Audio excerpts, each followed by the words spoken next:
সময়ের সাথে সাথে মানুষ যেমন পরিবর্তন হয়, ঠিক তেমনি সময়ের সাথে সাথে মানুষের অভ্যাস, দায়িত্ব, কর্তব্য, ভালো লাগা, মন্দ লাগা আরও অনেক কিছুর কিন্তু পরিবর্তন হয়। আর সব পরিবর্তন কিন্তু খারাপ কিছু না। কিছু কিছু পরিবর্তন আমাদের নিজেদের ভালোর জন্য করতে হয়। হ্যালো এভরিওয়ান, আসসালামু আলাইকুম। Welcome back to my another new blog. This is Shimul. সবার কী অবস্থা, কেমন আছেন? আই হোপ সবাই ভালো আছেন, সুস্থ আছেন। দীর্ঘ এক সপ্তাহ পর আপনাদের সবার সাথে দেখা। আমি হয়তোবা ব্লগিংয়ে আসার পরে খুব কমই এমনও হয়েছে যে আমি অসুস্থ থাকার পরও ভিডিও দেইনি।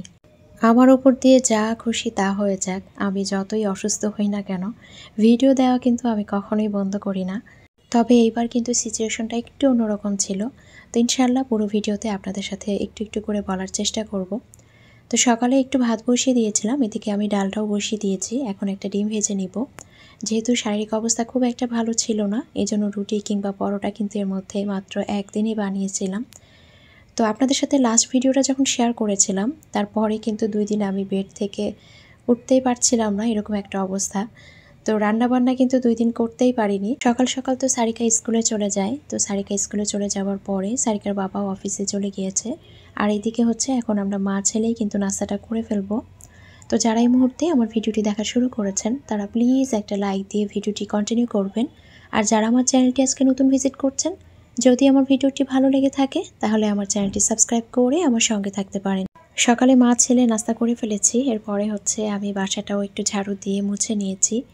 আসলে হাজার অসুস্থ থাকি না কেন, বাসা যখন ক্লিন না থাকে তখন কিন্তু মনটাও ভালো লাগে না।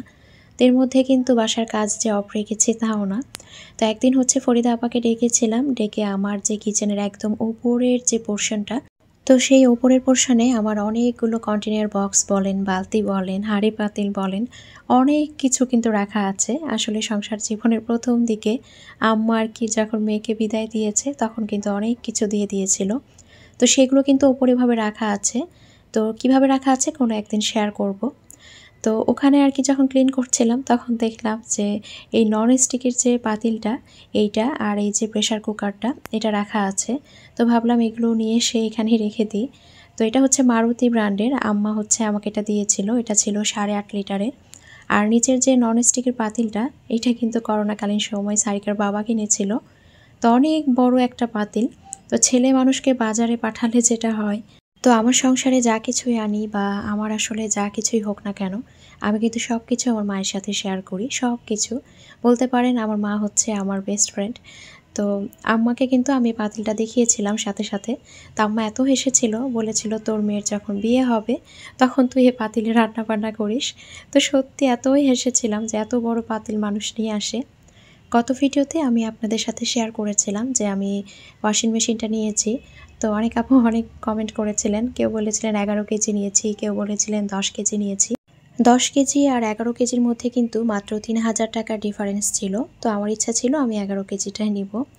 তো 11 কেজিটা আসলে ইনটেক ছিল না ভেতরে, তো যার কারণে আর কি পরবর্তীতে আমাকে বাধ্য হয়ে 10 কেজিটাই নিতে হয়। তবে সারিকার বাবার কিন্তু ইচ্ছে ছিল 10 কেজিটা নেওয়ার। ও বলছিল এত বড় জিনিস নিয়ে কী করবে, দেখতেই তো কেমন লাগছে, একটা সাইজেরও বিষয় আছে। তো পরবর্তীতে আসলে চিন্তা করলাম যে হ্যাঁ, এটা একটা পারফেক্ট সাইজ লাগছে। আসলে সাইজটা তো ডিপেন্ড করে এক একজনের চাহিদার উপরে। তো আমাদের জন্য আসলে এটাই ঠিক আছে। তো এটার দাম ছিল 64,900 টাকা। তো ডিসকাউন্ট পেয়েছিলাম 2,900 টাকা। তো আফটার ডিসকাউন্ট এটার প্রাইস পড়েছে 62,000 টাকা। তো এখানে লাইন করা ছিল না, এজন্য 2-1 দিন কিন্তু সেভাবেই পড়েছিল। তো অবশেষে লাইন করা হয়েছে। এখন দুপুরে যা কিছু রান্না করব সেগুলো একটু গুছিয়ে নিয়েছি। তো এখানে আজকে শুটকি দিয়ে, মূলা দিয়ে, বেগুন দিয়ে রান্না করব, মুরগি মাংস রান্না করব, আর এদিকে হচ্ছে চিংড়ি মাছ দিয়ে লতি রান্না করব। আমি কয়েকদিন আসলে কোনো কিছুই খেতে পারছি না। তো সেদিন হুট করে সারিকার বাবাকে বললাম আমার লতি খেতে খুব ইচ্ছে হয়েছে, আমাকে লতি এনে দিবে। আর মূলা দিয়ে, বেগুন দিয়ে আমি শুটকি মাছ খাবো, তো তুমি আমাকে চাপা শুটকি এনে দিবে। তো দেশি লতি নাকি এখন পাওয়া যায় না, এজন্য খুঁজে খুঁজে তো হয়রান, কয়েক বাজার খুঁজে খুঁজে তারপরে কিন্তু নিয়ে এসেছে। আমি এখানে প্রথমেই লতিটা রান্না করে নিচ্ছি। তো প্রথমে আদা, রসুন, পেঁয়াজ এবং জিরার পেস্ট দিয়েছি, লবণ, হলুদের গুঁড়া, মরিচের গুঁড়া দিয়ে মশলাটাকে খুব ভালোভাবে কষিয়ে নিয়ে তারপরে হচ্ছে আমি তরকারিটা রান্না করব।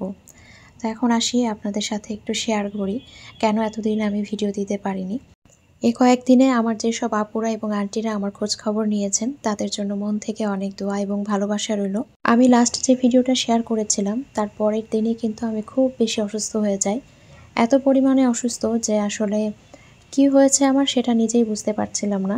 হাতে ব্যথা, একবার কখনো ভাঁজা ব্যথা, কখনো পা ব্যথা করছিল, কখনো শরীর এত পরিমাণে দুর্বল যে আসলে আমি উঠতেই পারছি না। তো শরীর যে দুর্বল সেটা কিন্তু এখনও আছে, আসলে শারীরিকভাবে এখনও কিন্তু সুস্থ না। তারপরেও কিন্তু খুব চেষ্টা করেছি, সর্বোচ্চ চেষ্টা করেছি বলতে পারেন যে ভিডিওটা শেয়ার করার জন্য। আমরা যারা ইউটিউবে কাজ করি আমরা জানি যে ইউটিউবিংটা চাইলেই কিন্তু আসলে ছেড়ে দেওয়া যায় না। কতটা মায়া, কতটা ভালোবাসা এখানে কাজ করে। আমাকে যারা কাছ থেকে চিনেন, জানেন, যারা আমার সাথে পার্সোনালি কথা বলেন, তারা কিন্তু জানেন যে আসলে আমি কতটা পরিশ্রম করি বা কতটা কাজ আমি সংসারে করি। তো যেহেতু হেল্পিং হ্যান্ড ছিল না, এই একটা মাস কিন্তু আমার প্রচুর ধকল গিয়েছে, যেটা আসলে আমি কাউকে বলে বোঝাতে পারবো না। যখন একদিন পর পর ভিডিও দেওয়া হয় তখন একটা সারাটা দিন কিন্তু ভিডিও করতে হয়, পরের দিন কিন্তু সেই ভিডিওটা এডিট করে ভয়েস দিয়ে তারপর আপলোড দিতে হয়। এতে করে আসলে একটা মাস আমি কোনো ধরনের যে এইদিকে ওইদিক তাকাবো এমন কোনো সুযোগ আমি পাচ্ছিলাম না। বাচ্চাদের একটা টেক কেয়ারেরও বিষয় থাকে। তো সব কিছু মিলিয়ে আসলে আমার খুব খারাপ লাগছিল, খুব বেশি খারাপ লাগছিল, যেটা আসলে নিজের প্রতি একটা বলতে পারেন যে অপরাধবোধ কাজ করছিল। যে একটা সময় ছিল যখন আমি আমার মেয়েকে মানুষ করেছি, তখন কিন্তু আমি প্রপার টাইমটা তাকে দিয়েছি। বলতে পারেন যে তার একটা খেলার সাথী, তার বান্ধবী, সে সবটাই কিন্তু আমাকেই মনে করত। কিন্তু সে তো এখন বড় হচ্ছে, সাথে সাথে আমার ছোট একটা ছেলেও আছে। তো তাকে যতটুকু সময় দেওয়া দরকার আমি কিন্তু দিতে পারছি না।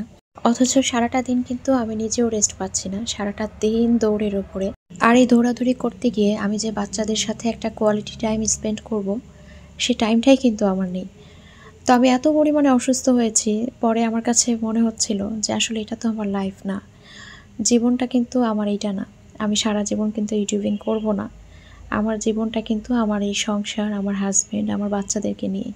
আমি যদি আজকে আমার বাচ্চাদেরকে ঠিকভাবে মানুষ না করতে পারি, আমার মেয়েটা বড় হচ্ছে, ওর প্রতি একটা এক্সট্রা কেয়ার আমাকে নিতে হবে এখন। হয়তোবা এমন একটা সময় আসবে যে তখন হয়তোবা আমার নিজের কাছে অপরাধবোধ কাজ করবে, যে আমার ভুলের জন্য হয়তোবা আমি আমার বাচ্চাগুলোকে মানুষের মতো মানুষ করতে পারিনি। তো সেই দোষ যেন নিজেকে না দিতে হয়, তার আগে নিজেকে শুধরানো ভালো। তো এই জন্য আসলে আমি অনেক চিন্তাভাবনা করেছি। অনেক চিন্তাভাবনা করার পরে আমার কাছে মনে হয়েছে যে আপনারাও যেহেতু আমার অনেক ভালোবাসার মানুষ, এই ইউটিউবিংটাও যেহেতু আমার অনেক ভালো লাগার একটা জায়গা, তো সব কিছু বিবেচনার পরে আমার কাছে মনে হয়েছে আমি ইউটিউবিংয়ে আসলে এত বেশি সময় আর দিব না। শুধুমাত্র আপনাদের সাথে কানেক্ট থাকার জন্য এখন থেকে আমি সপ্তাহে একটা ভিডিও দিব। এখন থেকে প্রতি বৃহস্পতিবার সন্ধ্যা ৬টা থেকে সোয়া ৬টার মধ্যে আমি ভিডিও আপলোড দিব। তো এখন থেকে আমি চেষ্টা করব প্রতি বৃহস্পতিবার সন্ধ্যা ৬টা থেকে সোয়া ৬টার মধ্যে ভিডিও আপলোড দেওয়ার। সত্যি কথা বলতে ইউটিউবে আমি খুব অল্প সময়ের মধ্যেই আপনাদের অনেক ভালোবাসা পেয়েছি। মাত্র ৭ থেকে ৮ মাসের মধ্যেই আমি আপনাদের যে পরিমাণে ভালোবাসা পেয়েছি তার জন্য আমি আল্লাহর কাছে লাখ লাখ শুকরিয়া জানাই। এর মধ্যে যে আমার বাবাকে আমি হারিয়েছি, আমার লাইফে কিন্তু সবথেকে বড় ধাক্কা হচ্ছে এটা, যেটা থেকে কিন্তু আমি এখনও উঠতে পারিনি। প্রতিটা দিন এমন কোনো দিন নাই যে যখন আমি বাবার কথা মনে করে জোরে জোরে কান্না করি না। কিন্তু আসলে এই কান্নাটা কাউকে বলে বোঝানোর মতো না, আমার বাচ্চাদেরকেও বলার মতো না, আমার হাজব্যান্ডের সামনেও বলার মতো না, কিংবা আমি আমার মায়ের সামনেও যে কান্না করব এমনটাও না। প্রতিটা মানুষের কষ্ট বা খারাপ লাগাটা কিন্তু নিজের কাছে। আমার মা যে কষ্ট পায় সেটাও কিন্তু আমাদেরকে এসে এসে বারবার বলবে না যে আমার বাবার জন্য আমার মা কষ্ট পাচ্ছে। তো আসলে এক একটা সম্পর্কের কিন্তু এক একটা মিনিং থাকে। আমরা বাবাকে হারিয়েছি, সেই জায়গা থেকে আমরা কষ্ট পাচ্ছি। আমার মা তার হাজব্যান্ডকে হারিয়েছে, সেই জায়গা থেকে আমার মা কষ্ট পাচ্ছে। তো আসলে এই ধাক্কা থেকেই কিন্তু বের হতে পারিনি। তার মধ্যে এই যে অসুস্থতা, তো সব কিছু মিলিয়ে আমি আসলে শারীরিকভাবে খুব ভেঙে পড়েছি, যেটা আসলে আমি কাউকে বলে বোঝাতে পারবো না। তো সবাই দোয়া রাখবেন আমার পরিবারের জন্য, আমি যেন আমার বাচ্চা, আমার পরিবার, আমার হাজব্যান্ড নিয়ে এভাবেই যেন সুখে শান্তিতে থাকতে পারি। আর আমার মায়ের জন্যও দোয়া রাখবেন, আমার মা যেন সুস্থ থাকে, আল্লাহ যেন আমাদের বুকটা ভরিয়ে রাখে। আশা করছি আমার সকল আপু এবং আন্টিরা আমাকে বুঝতে পারবেন, আমার জায়গাটা, আমার অবস্থানটা বোঝার চেষ্টা করবেন। তো এর মধ্যে কিন্তু আমি আপনাদের সাথে কথা বলতে বলতে দেখেন ৩টা তরকারি রান্না করে ফেলেছি। তো আজকে মাংস যে রান্না করেছি, আজকে কালারটা কিন্তু খুবই সুন্দর এসেছিল, কিন্তু সেই সাথে সাথে কিন্তু একটু ঝালও হয়েছিল। তো ইছান কিন্তু বারবার বলছিল যে ঝাল হয়েছে। অন্য সাইডে যে কচুলতিটা রান্না করেছি সেটাও কিন্তু খুব টেস্ট হয়েছিল। আজকে মূলা বেগুনটাও খুব টেস্ট হয়েছিল। তো সারিকার বাবা আজকে বলছিল যে আজকে রান্নার প্রতিটাই খুব সুন্দর হয়েছে, প্রতিটাই খেতে খুব বেশি ভালো লাগছে। তা আমি বলছিলাম আজকে অনেক দিন পর রান্না করে, এই জন্য হয়তো খেতে বেশি ভালো লাগছে। সত্যি কথা বলতে আমার যতই জ্বর হোক, যতই ঠান্ডা লাগুক, আমি যতই অসুস্থ থাকি না কেন, আমার সংসারের কাজ কিন্তু আমি কখনো ফেলে রাখি না। আমি একদম যতটুকু সময় চলতে পারি আমি কিন্তু চলি। কিন্তু এবার যে এত পরিমাণে অসুস্থ হয়েছি, এত শরীর দুর্বল, যেটা আসলে আমি কাউকে বলে বোঝাতে পারবো না। কালকে বিকালে বসে বসে আমি কান্না করছিলাম যে আমি কেন সুস্থ হতে পারছি না। তো সুস্থতা আল্লাহ তাআলার যে কত বড় নিয়ামত, এটা আসলে আমরা যখন অসুস্থ হই তখনই কিন্তু হাড়ে হাড়ে টের পাই। তো এখন কিন্তু বিকেল হয়ে গিয়েছে, আর বিকেলে কাপড় চোপড় এগুলো তোলার একটা বিষয় থাকে। তো শীতকালে কিন্তু মিষ্টি রোদটাও কিন্তু খুবই ভালো লাগে। সকালবেলা একটা সুন্দর রোদ থাকে, সেই সাথে কিন্তু বিকেলবেলা একটা সুন্দর রোদ থাকে। আমি কিন্তু এখন থেকে আমার বিজনেস রিলেটেড যত ভিডিও আছে সবগুলো কিন্তু আমার যে নতুন চ্যানেল ওয়ারিদ শিমুল, সেখানেই কিন্তু দেখাবো।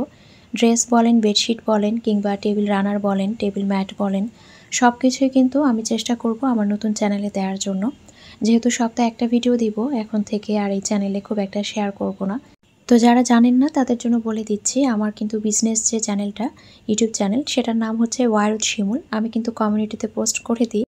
কোনো একটা ভিডিওতে এক আপু আমাকে কমেন্ট করেছিল যে আপু আপনি কফিটা ফ্রিজে রাখেন কেন?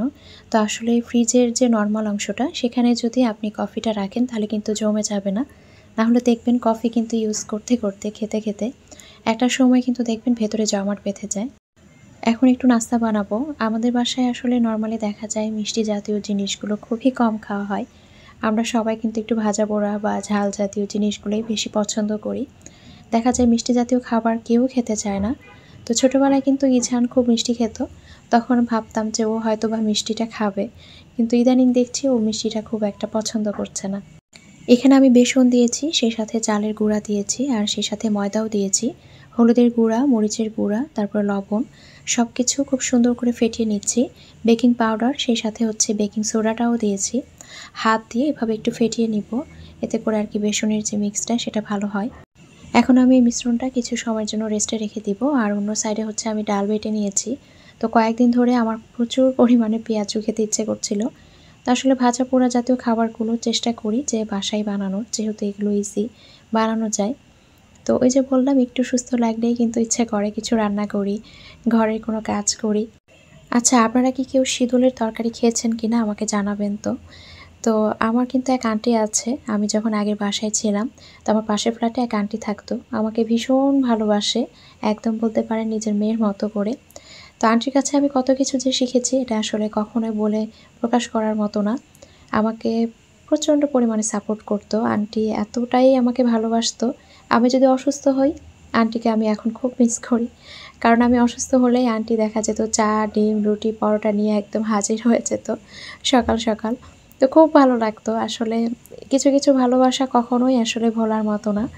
তো আন্টি কিন্তু নওগাঁর মানুষ ছিল, তো যার কারণে আন্টিরা দেখতাম যে শিদুলের তরকারি রান্না করতো মাঝে মাঝে, এত পরিমাণে টেস্ট হতো যেটা আসলে বলার বাইরে।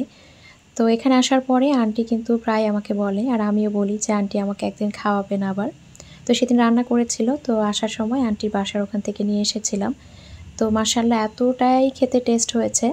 আন্টি অনেক অনেক ধন্যবাদ এত সুন্দর তরকারি খাওয়ানোর জন্য। আর সেই সাথে কিন্তু সব সময় আমার পক্ষ থেকে আপনার জন্য দোয়া, ভালোবাসা সব সময়। এদিকে পেঁয়াজিগুলো কিন্তু ভাজা হয়ে গিয়েছে। আজকে আমি পেঁয়াজির সাইজটা একদম ছোট ছোট রেখেছি, এত ক্রিস্পি হয়েছিল। তো যেটা দেখলাম যে এই সাইজ করলে আসলে ক্রিস্পি হয়। আর এইদিকে কিন্তু ধনিয়া পাতার যে পাকোড়া, সেটা কিন্তু অলরেডি শেষ হয়ে গিয়েছে। তো ভাজতে ভাজতে কিন্তু আমি আর সারিকা খেয়ে নিয়েছিলাম। তো অবশিষ্ট কিন্তু একটাই ছিল, আর সারিকার বাবা যেহেতু বাসায় ছিল না, আমরা তিনজন মিলেই নাস্তাটা করব। আমি কিন্তু শিওর ছিলাম যে ইছান কিন্তু খাবে না, কিন্তু পরে দেখলাম যে না, ও কয়েকবার নিয়েছিল। আসলে যখন বাচ্চাদের সামনে সবাই মিলে বসে খাওয়া হয়, তখন কিন্তু বাচ্চারা যে কোনো জিনিস খাওয়ার প্রতি একটা আগ্রহ দেখায়। তো এই জন্য কিন্তু আসলে বাচ্চাদেরকে নিয়ে খাওয়াটা উচিত। কিন্তু এখন বর্তমান সময়ে আমরা কিন্তু যেটা করি, প্লেটে খাবার নিয়ে বাচ্চাকে কিন্তু দেখা যায় যে প্লেট নিয়ে বাচ্চার পেছনে পেছনে দৌড়াদৌড়ি করি। নাস্তা খাওয়ার পরে যে প্লেট বাসন হয়েছিল সেগুলো সব কিছু কিন্তু ক্লিন করে নিয়েছি। আর এখন হচ্ছে দুধ গরম করে নিচ্ছি। তো বাচ্চাদেরকে প্রতিদিন চেষ্টা করি দুধটা দেওয়ার জন্য। মাঝে মাঝে আসলে ভুলে যাই। যখন দেখা যায় যে বিকেলে কোনো ভারী নাস্তা খাওয়া হয় সেদিন দেখা যায় যে ভুলে যাই আর দুধটা গরম করে দেওয়া হয় না। তো এদিকে দুধটা গরম হয়ে গিয়েছে, এখন হচ্ছে যে আমি বাচ্চাদেরকে দুধটা দিয়ে দিব। তো আমার নিজেরও আসলে দুধটা খাওয়া খুব দরকার, কিন্তু দুধ এবং ডিম কেন জানি না এখন আর খেতে ইচ্ছে করে না। ডিম সিদ্ধ আমি বাদে বাকি কিন্তু সবভাবেই ডিম খেতে পছন্দ করি। ডিম সেদ্ধ খেলে দেখা যায় আমার প্রচুর পরিমাণে গ্যাসের সমস্যা হয়, যার কারণে আসলে আমি খেতে বরাবরই অনীহা করি। এখন ইদানিং সময় যেটা হয়, ভাই বোন যদি একসাথে কোনো জিনিস খায়, তো ইজান কিন্তু একটা কম্পিটিশন করে সারিকার সাথে যে কে আগে খেতে পারে, এরকম একটা অবস্থা। তো আজকের ভিডিওটি এখানেই শেষ করছি। সবাই ভালো থাকবেন, সুস্থ থাকবেন, আমাদের জন্য দোয়া রাখবেন। দেখা হয়ে যাবে নেক্সট কোনো ভিডিওতে। আল্লাহ হাফেজ।